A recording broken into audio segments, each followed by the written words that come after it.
পিছ হৈ গ'ল এটা প্লাষ্টিক পাৰ হ'ল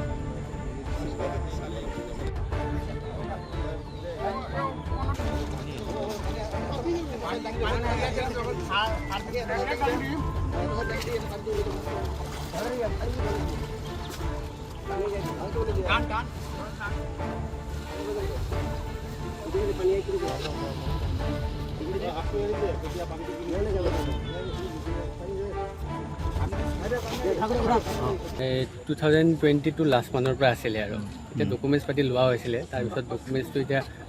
ডকুমেণ্টছ পাতি তেতিয়া লোৱা হৈছিলে আৰু 3 বছৰমান হৈ গ'ল আৰু এতিয়া ভাড়াত থকা ভাড়াত থকা কালি কি হৈছিল ৰাতি কালি কি হৈছিল মানে আমি এতিয়া য'ত ইহঁতে আমাৰ তাত ৰেণ্টত আছিলে আমি এতিয়া তাতে নাথাকোঁ মানে অলপমান আগত গৈছোঁ এতিয়া শ্বিফ্ট হৈছোঁ লাষ্ট 3 মাহ আগত তাতে কালি ৰাতি ফোন আহিলে বেলেগ এজন ভাড়াতীয়াৰ পৰা যে কিবা কিবি গণ্ডগোল হৈ আছে বোলে আহিলোঁ 12টাত এতিয়া আমাৰ ওচৰৰ পাজৰৰ ল'ৰাখিনিও আছিলে আমি চাই কেনে যেতিয়া নদীৰ পিনে গ'লোঁ চাবৰ কাৰণে তেতিয়া তেওঁ এনেকৈ নদীত ৰখি আছিলে আৰু দলং এই কনষ্ট্ৰাকশ্যনখন হৈ আছে দলংখন তাত ৰৈ আছিলে তাৰপৰা আমাক দেখিয়ে জঁপিয়াই দিলে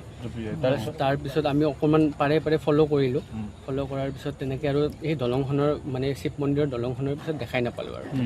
দেখাই নাপাই কেনে আজি এনেকুৱা এইটো গম পালোঁ বিচাৰ প্ৰচাৰ কৰিছে SDRF আহিছিল মানে আহিছিলে আজি মৰ্ণিং 8টা বজামানত আহি পেলাই কেইটাত গুচি গ'ল তেওঁলোক 10টামানলৈকে সিহঁতে বিচাৰিছে 9টা 10টা নাপালে আজি ক'ত পালে এইটো বালাগড় এই ছট পূজা হয় যে তাৰ ওচৰত য'ত ঘটনা তাৰ পৰা 1.5 কিলোমিটাৰমান দূৰ হয় 1.5 কিলোমিটাৰ ফেমিলিত কোন কোন আছিল তেখেতৰ তেওঁৰ ল'ৰা দুজন আছিল মই জানাত তেওঁলোকে বেংগলোৰত থাকে মই খবৰ দিছোঁ আহি আছে বুলি কৈছে হাজবেণ্ড ক'ত আছে এতিয়া হাজবেণ্ডটো তেওঁ এনেই গোপমালা চাৰত ঘৰ বুলি গম পাইছোঁ আৰু তেওঁ এতিয়া খবৰ একো পোৱা নাই তেওঁৰ নাম কি হাজবেণ্ডৰ নাম ৱাহেদ মই জানো এইটো প্ৰথম তেওঁৰ স্বামী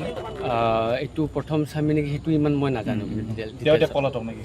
তেওঁক এতিয়া বিচাৰিব কালি পুলিচ গৈছিলেও বোলে খবৰ দিলে এতিয়া ছাৰে গৈছিলেও বোলে ৰাতি তেওঁক নাপালে ঘৰত নাপালে হয় কি সন্দেহ হয় আপোনালোকৰ কি সন্দেহ মানে এতিয়া ময়ো ধৰিব পৰা নাই মানে কি বা হয় ছাৰহঁতে কি বা কৰে তদন্তটো কৰিব লাগে আৰু কি হয় ঠিক আছে আপুনি বাৰু হাড়ৰ সমস্যাৰ কাৰণে পাটনালৈ যাবলৈ চিন্তা কৰি আছে নেকি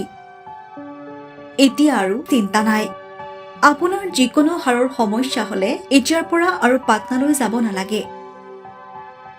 কিয়নো এতিয়াৰ পৰা গুৱাহাটীতে পাব সেই সকলো সা-সুবিধা গুৱাহাটীৰ আমিনগাঁৱত অৱস্থিত Patna orthopaedic and multi speciality হস্পিটেলত কম খৰচতে পাব সেই সকলো উন্নত মানদণ্ডৰ চিকিৎসা সেৱা য'ত অভিজ্ঞ চিকিৎসকৰ দ্বাৰা সম্পন্ন কৰা হয় বিভিন্ন ধৰণৰ হাড়ৰ অস্ত্ৰোপচাৰ বৰ্তমানলৈকে 3000তকৈও অধিক ৰোগী সুস্থ হৈছে हमारे हॉस्पिटल में ऑर्थोपेडिक से रिलेटेड हर तरह का इलाज जैसे कि joint replacement trauma surgeries spine surgeries Ilizarov surgeries और की होल सर्जरी जिसको आर्थ्रोस्कोपी कहते हैं उसका इलाज संभव है উন্নত মানদণ্ডৰ সা-সুবিধা থকা হস্পিটেলখনত আছে 3টাকৈ VIP ৰুম 11টা কেবিন জেনেৰেল ৱাৰ্ডত আছে 12খনকৈ বিছনা তথা 7খনকৈ বিছনাযুক্ত ICU তাৰোপৰি এই হস্পিটেলখনৰ ভিতৰতে আছে ফাৰ্মাচীৰো সা-সুবিধা